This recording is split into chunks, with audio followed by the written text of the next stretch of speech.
psoas muscle is a really pesky muscle. So that's what I was trying to say, pesky and psoas, and it came out. The psoas muscle is a really pesky muscle.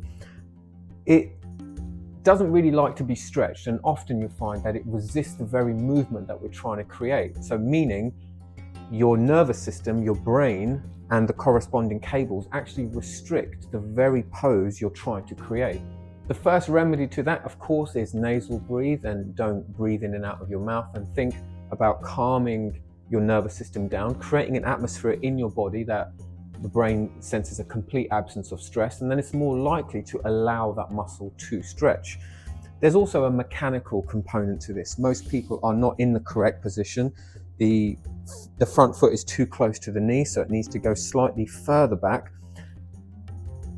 And how I stretch the psoas, there's kind of three parts to this. There's the tuck, the kind of posterior tilt, and you can ask people to squeeze, but I find that if I really tuck, it feels so much more specific to my psoas there. And then I travel forward as I lift the breastbone up. So that's the first thing I do. The second thing I do is add the kind of lateral component to it, a side bend, because your psoas muscle also side bends. And when I reach up, I don't want to reach with my fingertips, which is what most people do. I want to reach from here. I want to think about where my psoas connects. It's on that lesser trochanter on the inside of the upper thigh bone and attaches to your lower back. So I want to reach up from here, there, and I really feel that now. And if I want to feel it even more, I bend to the side. And then I turn the breastbone to face up. Oh! Three things: tuck, there. Second thing, reach up and side bend. Third thing, turn the breastbone to face up.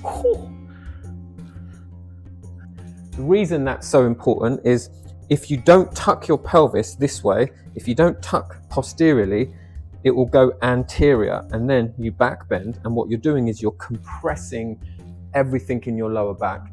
By compressing, you reduce the space between the bones where your nerves exit. And if there's one thing the nerves love, it's space. They don't like traffic, they don't like congestion, they don't like everything being compressed together. So when you back bend, you want to posteriorly tilt and then back bend, as that creates the space between the bones in your lower back. I have a whole back pain CPD and a beginner's guide to anatomy and an advanced anatomy guide. You can check out our online CPDs at akramyoga.co.uk.